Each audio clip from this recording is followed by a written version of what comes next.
¿Cómo cambiar la manera de pensar? Bien, mis caros hermanos, ante todo, es necesario conocer las leyes del trabajo esotérico gnóstico, si es que en realidad de verdad queremos un cambio radical y definitivo.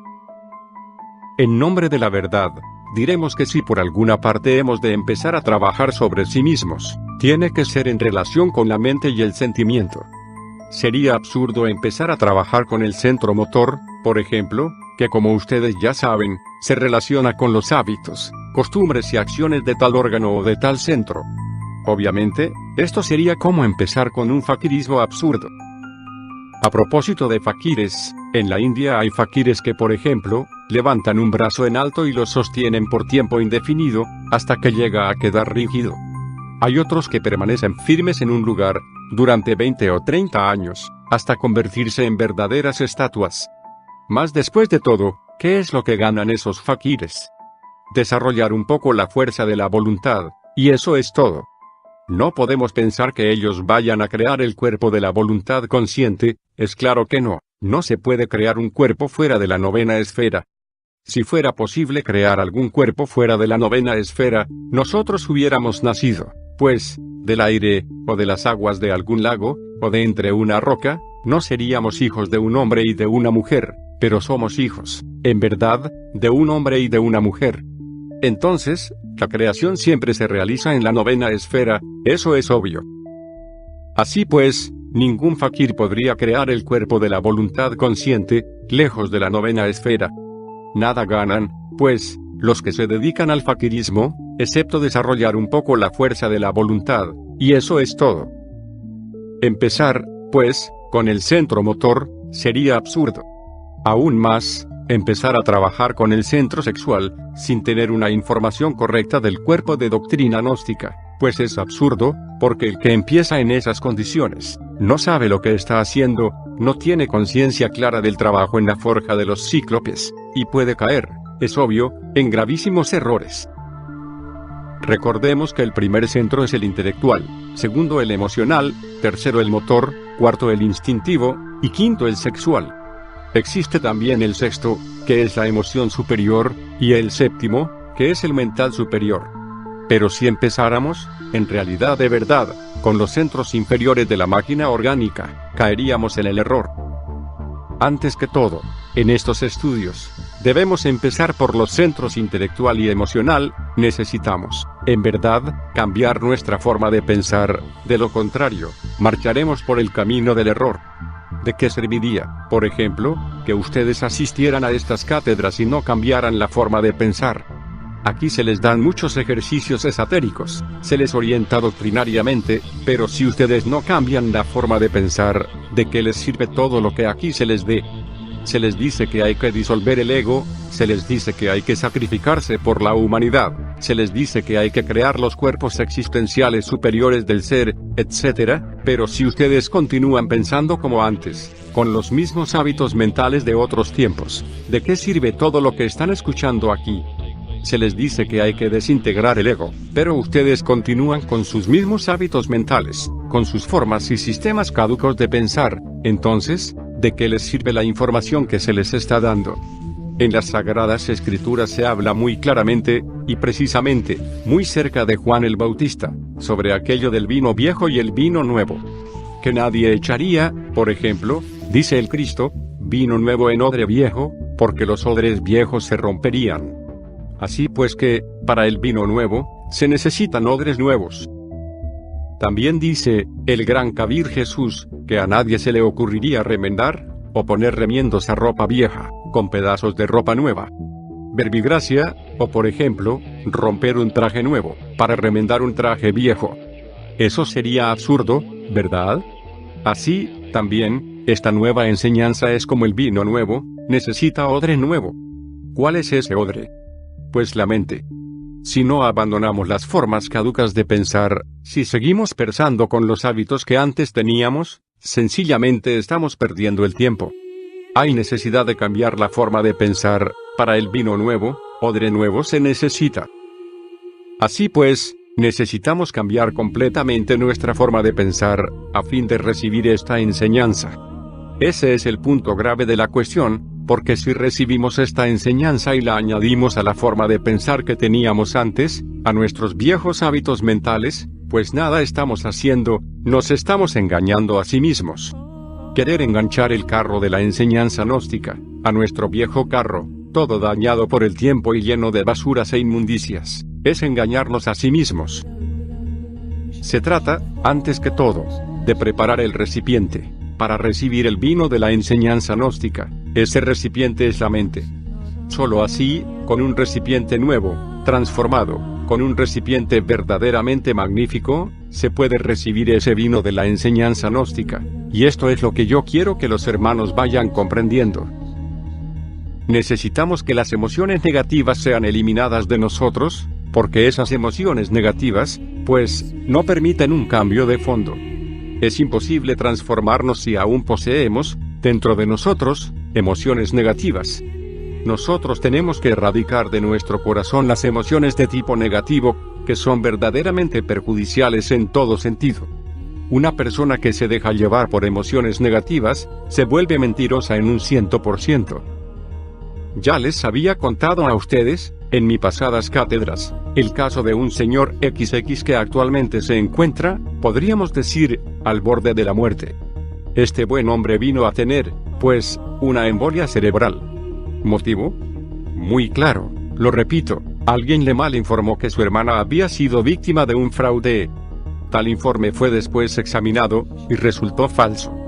Pero este hombre, que ama a su hermana, creyó pues en esa infundia difamante, y la tomó tan a pecho, que le dio una embolia cerebral. En estos momentos se encuentra al borde de la muerte. Vean ustedes este caso. De manera que, entonces, las emociones negativas vienen a llevarnos al fracaso. Su hermana aún sigue convencida de que fue víctima de un fraude, y es obvio que calumnia a un inocente, pero ella está segura de que fue víctima. Personalmente examiné el caso, y me di cuenta que ella misma se estaba autoengañando, se estaba mintiendo a sí misma, víctima de las emociones negativas, y a su vez, calumniando a otro en forma inconsciente. De manera que, les he dicho a ustedes y les repito, que las emociones negativas lo tornan a uno mentiroso. Observen ustedes a las gentes, cómo mienten, llevadas por las emociones negativas, lanzan juicios falsos y luego se arrepienten, pero es tarde, ya los lanzaron. Así pues, debemos eliminar de nuestra naturaleza las emociones negativas. La mentira, ciertamente, es una conexión falsa. Lo normal es que la energía del Padre, la energía del anciano de los días, es decir, de nuestro ser interior profundo, fluya a través de la organización cósmica interior, hasta llegar a la mente. Pero si nosotros hacemos una conexión falsa, ya no puede fluir esa energía. Es como si se cortara el alambre eléctrico, la energía eléctrica, entonces, no llegaría al foco, o a los focos que nos iluminan. Así pues, la mentira, ya les dije y repito, es una conexión falsa. Por lo común, cuando uno se llena de emociones negativas, se torna mentiroso. Esa es la realidad de los hechos. Si nosotros verdaderamente comprendemos todo esto, y empezamos por cambiar nuestra forma de pensar y de sentir, bien pronto esto se reflejará en nuestras acciones. Una vez que uno ha cambiado su forma de pensar, sentir y actuar, entonces está perfectamente listo para empezar a trabajar con los misterios del sexo. Y ese es el error de algunos misioneros, que las gentes comiencen de una vez a trabajar con el Maituna, en la novena esfera, sin conocer siquiera el cuerpo de doctrina. Pero esto es absurdo, porque las gentes que no han cambiado su forma de pensar, que continúan con sus mismos hábitos, las gentes que tienen sus mismas formas de sentir, que son víctimas de las emociones negativas, pues no comprenden estos misterios del sexo, y los profanan. Por eso es que Paracelso insiste en que, primero que todo, hay que conocer la ciencia para luego entrar a trabajar en la novena esfera, y tiene razón en esto. Felipe Teofastro Bombasto de Oeneim, Aureola Paracelso. Empecemos, pues, por cambiar nuestra forma de pensar y de sentir. Muchos reciben aquí enseñanzas esotéricas, se les da, pero continúan pensando como antes, como pensaban hace 20 años. ¿Qué sucede entonces? Que están perdiendo el tiempo. Si se les da a las gentes la enseñanza para que se autorrealicen, para que cambien, y continúan pensando como antes, obviamente se marcha muy mal. Yo conozco hermanitos gnósticos que tienen 20 y 30 años de estar en las enseñanzas gnósticas, y todavía piensan como pensaban como cuando tenían 20 y 30 años de edad. Muy ilustrados, sí, manejan muy bien las ideas, pero si uno les examina detenidamente sus vidas, sus costumbres, verá que son las mismas que tenían antes. Conozco hermanos, hasta muy juiciosos, misioneros y todo, que platican muy bien sobre la gnosis, que manejan el cuerpo de doctrina en forma extraordinaria, pero los he estado observando y resulta que actúan como cuando no eran gnósticos, actúan como actuaban hace 30 años atrás, tienen las costumbres viejas que tenían cuando nada sabían de estos estudios, continúan con esas mismas y viejas costumbres. ¿Qué están haciendo esos hermanos entonces? Se están autoengañando miserablemente, eso es obvio. Así pues, hemos de empezar por cambiar la forma de pensar, y después la forma de sentir, poner el vino nuevo, el vino gnóstico, en odres nuevos, no en odres viejos. Una mente decrépita, llena de hábitos viejos, de hábitos de hace 20 o 30 años atrás, no está preparada para recibir el vino de la gnosis. Una mente así, necesita, forzosamente, pasar por un cambio radical, de lo contrario, se está perdiendo el tiempo miserablemente. Con todo esto, ¿qué es lo que queremos? Saber despertar conciencia. Es la verdad, eso es lo que queremos, despertar. En el mundo oriental no se ignora que la gente está dormida, nadie lo ignora, pero en el mundo occidental, la gente cree que está despierta, y sin embargo hacen cosas que no quieren hacer, se lanzan a la guerra, pero no quieren ir a la guerra, pero siempre van, aunque no quieran. ¿Por qué? Porque están hipnotizadas. Ustedes saben que a un sujeto hipnotizado, por ejemplo, le ordenamos que vaya a matar a alguien, y va y lo mata, eso ya está previsto en el Código Penal de todos los países de la Tierra. Así también sucede con las gentes de todas las latitudes, están hipnotizadas, pero creen que están despiertas. Si se les dice que ha llegado la hora de ir a la guerra, van a la guerra, no quieren ir, pero van. ¿Por qué? Porque están hipnotizadas, y el hipnotizado está, eso es gravísimo, y tremendamente cierto. ¿Que necesitamos salir del sueño hipnótico? Eso es verdad. Pero bueno, vamos a ver, ¿cómo salimos del sueño hipnótico? Si estamos contentos con nuestros hábitos mentales, con nuestro sistema de razonar, con nuestros hábitos sentimentales, con nuestros distintos hábitos o costumbres, adquiridos por la herencia y por la familia. Entonces, aunque estén escuchando aquí, en esta sala, las enseñanzas, sencillamente están perdiendo el tiempo. Pregúntense ustedes, a sí mismos, ¿para qué han venido? ¿Con qué objeto están ustedes reunidos en esta sala? Si están reunidos aquí por mera curiosidad, pues vale más que no hubieran venido. Si de verdad les anima el anhelo de cambiar, pero continúan muy contentos con sus viejas normas de pensar, sencillamente se están autoengañando. Si es que ustedes quieren enganchar el carro de la gnosis a su viejo tren, todo carcomido por el tiempo, y podrido hasta el tuétano de los huesos, pues están haciendo un juego muy tonto que a nada los conduce. Así pues, no nos engañemos a sí mismos. Si ustedes quieren cambiar, seamos serios y empecemos por cambiar nuestra forma de pensar. Cada cual tiene una forma de pensar, y cada cual cree que su manera de pensar es la más correcta. Pero, en realidad de verdad, las diversas formas de pensar de cada cual, o de todos en conjunto, de correcto no tienen nada, puesto que están hipnotizados. ¿Cómo puede pensar correctamente una persona que está hipnotizada? Pero ustedes creen que están pensando correctamente, he allí vuestro error. Vuestros hábitos mentales no sirven. Si es que quieren cambiar, bueno, aquí tienen la enseñanza nueva, aquí tienen el vino de la gnosis.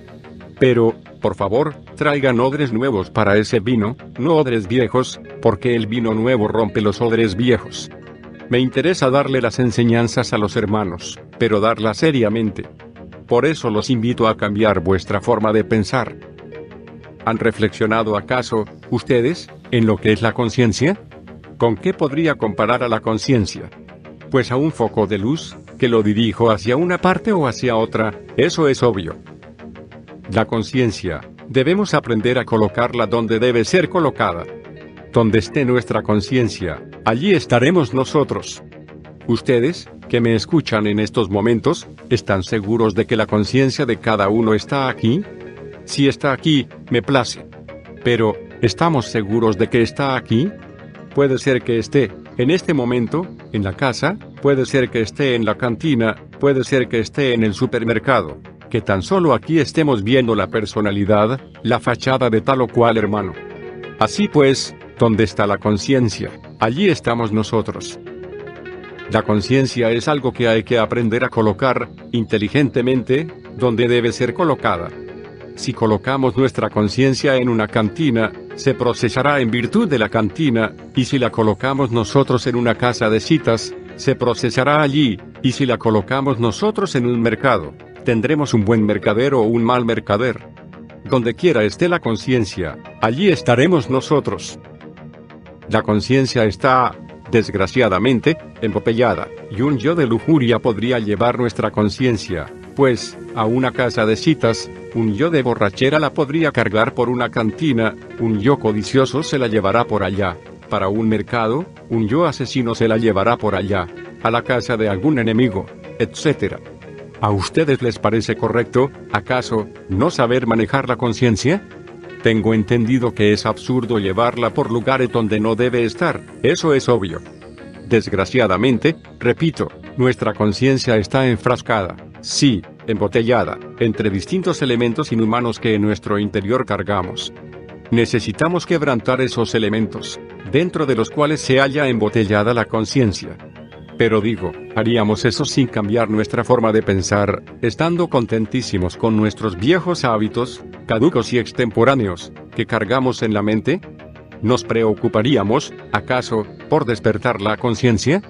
Es claro que no. Si se quiere cambiar, vamos a cambiar desde ahora mismo, vamos a cambiar nuestros hábitos mentales, nuestra forma de pensar. Cuando uno cambia de verdad, origina cambios interiores. Cuando uno cambia su forma de pensar, puede entonces pensar en cambiar totalmente en su interior. Pero si uno no cambia en su forma de pensar, si aquí, en esta mente, siguen existiendo los viejos hábitos extemporáneos, ¿cómo puede uno decir que va a provocar un cambio en su conciencia interior? Pues, eso no es posible. Sería contradictorio que pensáramos en una cosa e hiciéramos otra. No es posible. Así que, necesitamos hacernos dueños de nuestra propia conciencia, colocarla donde debe colocarse, ubicarla donde debe ubicarse, aprender a ponerla en un lugar, y aprender a quitarla. Es un don maravilloso, pero un don que no estamos usando sabiamente. Realmente, lo único que tenemos dentro es la conciencia, es lo más digno que tenemos. Los diversos agregados psíquicos que nosotros cargamos, en modo alguno son dignos. Lo único digno, lo único real, lo que sí vale la pena en nosotros, es la conciencia, pero está dormida, no la sabemos manejar, los agregados psíquicos se la llevan por donde ellos quieren, nosotros, realmente, no sabemos usarla, y eso es lamentable. Si queremos un cambio, pero un cambio de fondo, debemos ir aprendiendo a saber qué es eso que se llama conciencia. En el mundo oriental, se nos ha dicho que antes de que nazca en nosotros el Bodhisattva, debe surgir en nosotros el Bodhisattva. Pero bueno, ante todo, ¿qué cosa es eso que se llama Bodhisattva? Algunos de ustedes sabrán, y otros no sabrán. Blavatsky dice que un maestro que posea los cuerpos causal, mental, astral y físico, es un Bodhisattva, que el alma humana o alma causal, vestida con tales cuerpos, es un Bodhisattva. Ella hace plena distinción entre el maestro, en sí, que es Atman Buddhi, o sea, el íntimo y el alma conciencia, y el Bodhisattva, que es el alma humana revestida con los cuerpos existenciales superiores del ser. Pero el budismo del Mahayana, o mahajánico, es más exigente, no reconoce como bodhisattvas, sino a aquellos que se han sacrificado por la humanidad, a través de sucesivos Mahamantaras. Hay dos clases de seres, dice el budismo mahajánico. Los unos, por ejemplo, serían los Budas Pratyagas, y los aspirantes a Budas Pratyagas, que son los Ravakas. Estos no se sacrifican por la humanidad jamás, nunca. Luchan, sí, por cambiar, y cambian, pero nunca dan su vida por sus hermanos, y claro, jamás tampoco encarnan al Cristo íntimo. Los otros son los Bodhisattvas, verdaderamente, aquellos que han renunciado a la felicidad del nirvana por amor a la humanidad, aquellos que en distintos Mahammanvantaras han entregado su sangre por la humanidad, que pudiendo vivir felices en el nirvana, han renunciado a cualquier felicidad por sus hermanos de la tierra. Son ellos los únicos que, verdaderamente, pueden encarnar al Cristo. Pero bueno, volvamos a esto del Bodhisattva. ¿Qué es el Bodhisattva? Es la conciencia ya despierta, desarrollada, convertida en el embrión áureo, es la verdadera armadura argentada que nos puede proteger de las potencias de las tinieblas, que nos da la sapiencia y la experiencia. Vean ustedes cuánto vale, pues, ese don que se llama conciencia. Es lástima que la humanidad tenga la conciencia enfrascada entre el ego. Es claro que mientras las gentes continúen pensando como piensan, sintiendo como sienten, y con sus mismas viejas costumbres rancias, no podrán despertar la conciencia, continuará esta hipnotizada. Como consecuencia, o como corolario, diremos, nunca surgirá, en gente así, el Bodhisattva. Cuando el Bodhisattva, que es la conciencia desarrollada y despierta, surge en uno, en el aspirante, entonces pronto aparece el Bodhisattva. Obviamente, el Bodhisattva se forma dentro del clima psicológico del Bodhisattva. Es grandioso el Bodhisattva. En realidad de verdad, mis queridos hermanos, es grande cuando uno, verdaderamente, cambia su forma de pensar, porque entonces, y solo entonces, trabajará para despertar la conciencia. Entonces, y solo entonces, hará un trabajo serio que lo conduzca al nacimiento del Bodhisattva. Antes, no es posible. Vivimos en un mundo, desgraciadamente doloroso. Todos ustedes están llenos de dolor, de sufrimientos, felicidad no existe en este mundo. Eso no es posible, mientras haya ego, tiene que haber dolor. Mientras continuemos con nuestra forma rancia de pensar, no podremos ser dichosos. Mientras seamos víctimas de las emociones negativas, cualquier género de felicidad se hace imposible. Nosotros necesitamos, en verdad, llegar a la felicidad, mas no podríamos conseguir tal cosa, si no despertáramos la conciencia, y nunca despertaremos la conciencia si continuamos con la forma que tenemos actualmente de pensar. Así pues que, primero miremos cómo estamos pensando y cambiemos esa forma anticuada de pensamiento, preparemos nosotros odres nuevos para el vino nuevo, que es la gnosis, y así trabajaremos de verdad, pero seriamente. Este mundo, en sí mismo, es el producto de la ley de la originación, este mundo se sostiene con las leyes de causa y efecto, que son las leyes del karma, también se les llama leyes de acción y consecuencia, tal acción, tal consecuencia. Este es un mundo bastante complejo, es un mundo de asociaciones, combinaciones múltiples, dualismo incesante, lucha de los opuestos, etc. En estas circunstancias, no es posible que exista en este mundo la felicidad. Cada uno de nosotros tiene que pagar su karma, estamos llenos de deudas. Ese karma, obviamente, nos trae mucho dolor, muchas amarguras, no somos dichosos. Muchos piensan que podríamos llegar a la felicidad a través de la evolución. Es un concepto falso, pues la mecánica es mecánica. La ley de evolución, y también la de involución, constituyen el eje mecánico de esta maquinaria que se llama naturaleza. Hay evolución en el grano que germina, en la planta que se desarrolla y al fin da frutos. Hay involución en la planta que ya entra en decrepitud, y por último se convierte en un montón de leños. Hay evolución en el niño que se forma en el claustro materno, en la criatura que nace y que crece, y que se desarrolla y vive a la luz del sol. Mas también existe involución en el ser humano que envejece, decrece, entra en decrepitud y al fin muere. Eso es completamente mecánico. Mecánica es también la ley del karma, en cierto sentido, en el sentido causativo, mirada a la luz de las 12 nidanas. Es mecánica, y nosotros necesitamos liberarnos, precisamente, de la ley del karma. Necesitamos liberarnos de ese movimiento mecánico de la naturaleza, necesitamos hacernos libres, y esto no será posible mediante la evolución mecánica. Cualquier evolución mecánica se procesa de acuerdo con las leyes de causa y efecto, las leyes de las asociaciones, de las combinaciones mutuas, etc. Lo que es mecánico, es mecánico. Nosotros necesitamos liberarnos de la ley de la evolución, y también de la ley de la involución. Necesitamos dar el gran salto, para caer en el vacío iluminador. Obviamente, existe, pues, una antítesis entre la teoría de la relatividad que predicara un Einstein y el vacío iluminador. Lo relativo es lo relativo, la maquinaria de la relatividad funciona con la ley de los opuestos, con el dualismo, etc. En la lucha de las antítesis, hay dolor, y eso no es felicidad. Si queremos la auténtica felicidad, debemos salirnos de la mecánica esta de la relatividad, dar el gran salto, repito, para caer entre el seno del vacío iluminador. Yo experimenté el vacío iluminador en mi mocedad, apenas sí tendría unos 18 años cuando pude dar el gran salto, pasar más allá del tiempo, y vivenciar eso que no es del tiempo, eso que podríamos llamar la experiencia del Prajnaparamita, en su más crudo realismo. No está de más enfatizarles a ustedes la noticia de que tal evidencia fue repetida 3 veces. Supe, entonces, lo que era el sunyata, lo pude vivir.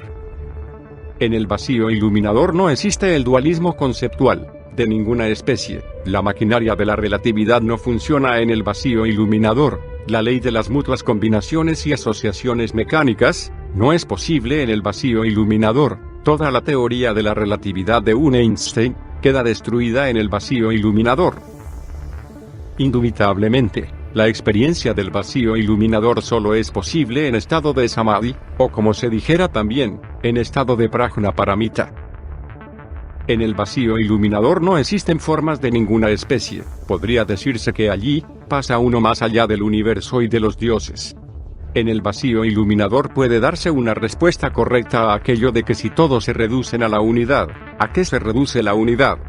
Tal respuesta no es posible para la mente lógica formal humana, o por lo menos para la mente que funciona de acuerdo con la lógica formal. Pero en el vacío iluminador, no es necesaria tal respuesta. Tal respuesta, allí, es una realidad patente, definida.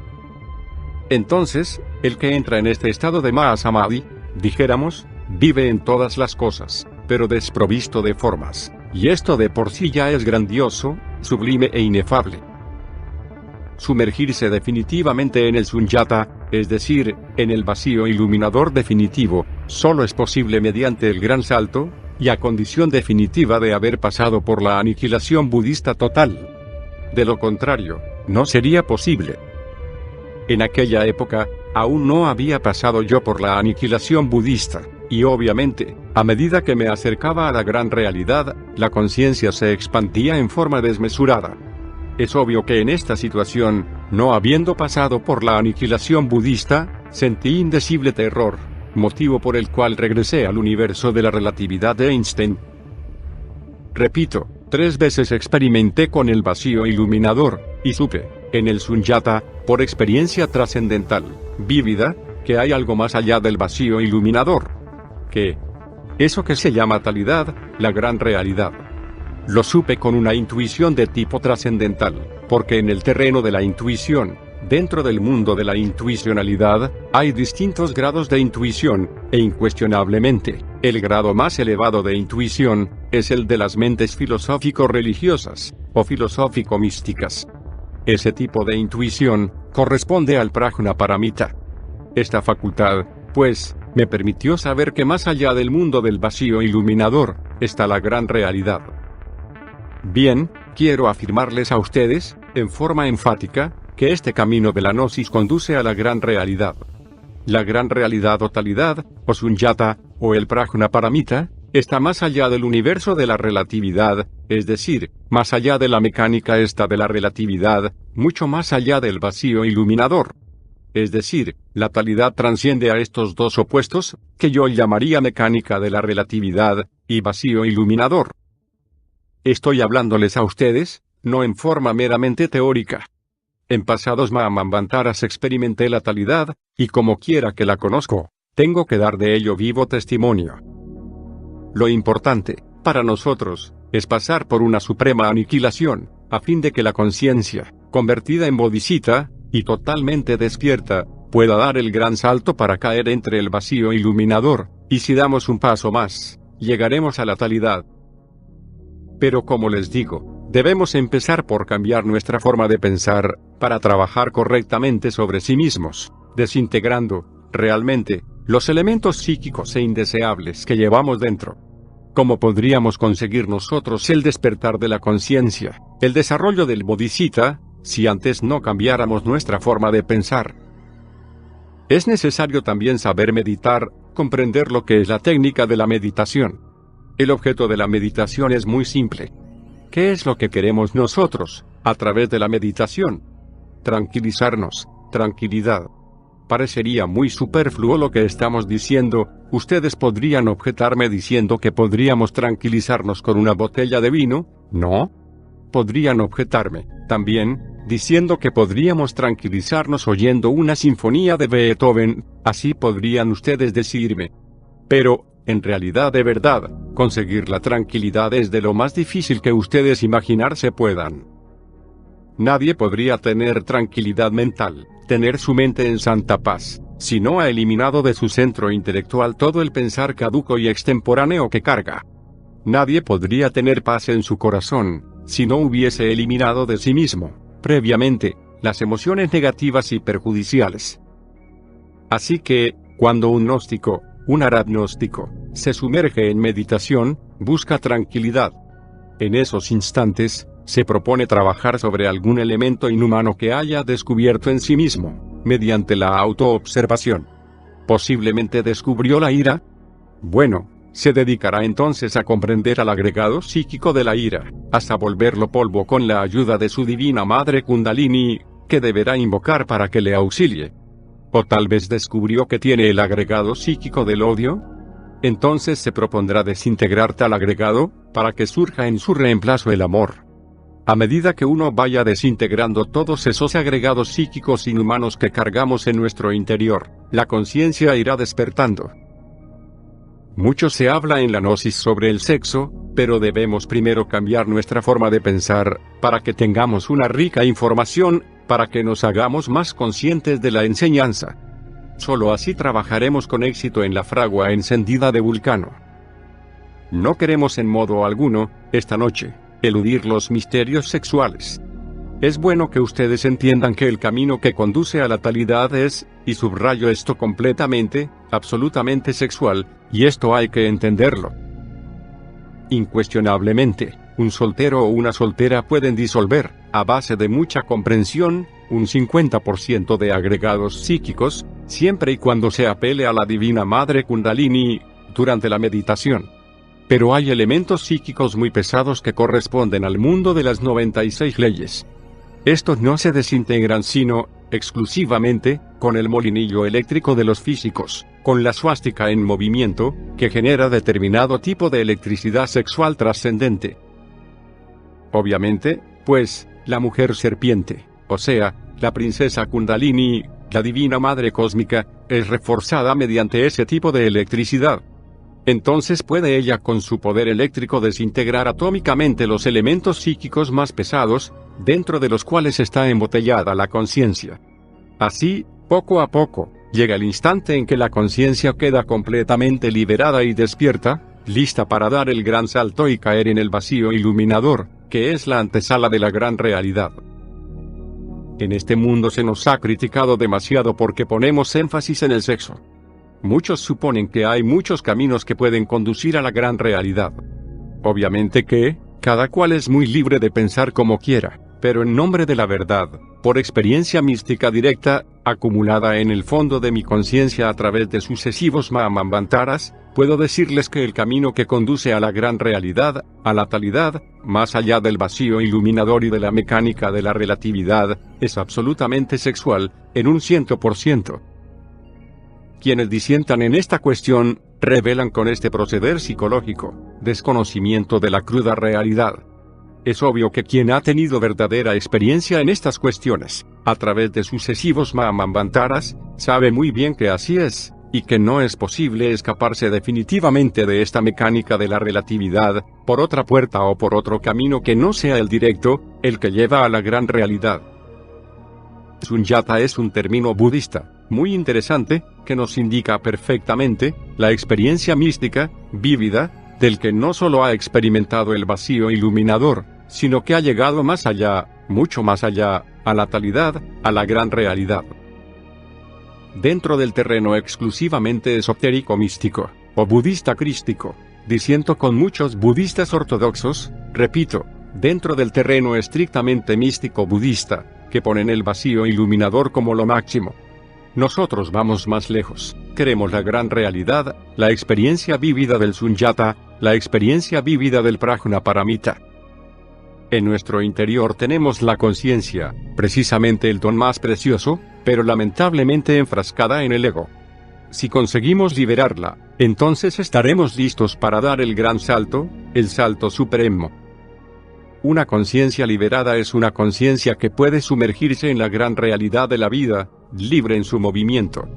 Esta gran realidad es felicidad inagotable, más allá del cuerpo, de los afectos y de la mente, es una felicidad imposible de describir con palabras. Todos queremos felicidad, y no tenemos felicidad. No es posible ser felices en un mundo de combinaciones, no es posible ser felices dentro de esta maquinaria de la relatividad. Es hora de pensar en liberarnos del karma, en liberarnos de este mundo doloroso, de esta maquinaria tan infernal. Pero si ustedes no cambian su forma de pensar, si solo quieren esta doctrina para engancharla a su viejo tren de vida, decrépito y degenerado, pues están perdiendo el tiempo. Quiero la felicidad para ustedes, la verdadera dicha del ser. Quiero que ustedes aprendan a meditar profundamente, que sepan meditar. Cuando uno ha conseguido una perfecta meditación, llega a la verdadera dicha.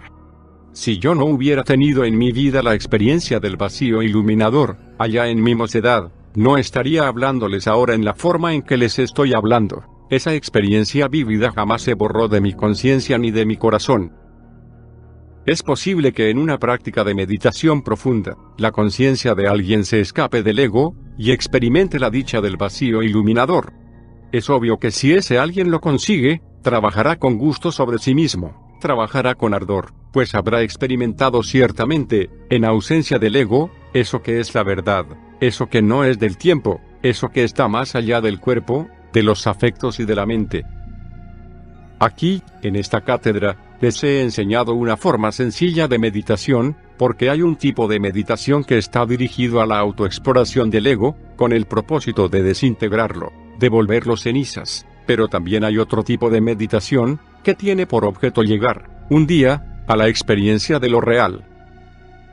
Conviene experimentar, alguna vez, la gran realidad, porque eso lo llena a uno de ánimo para la lucha contra sí mismo.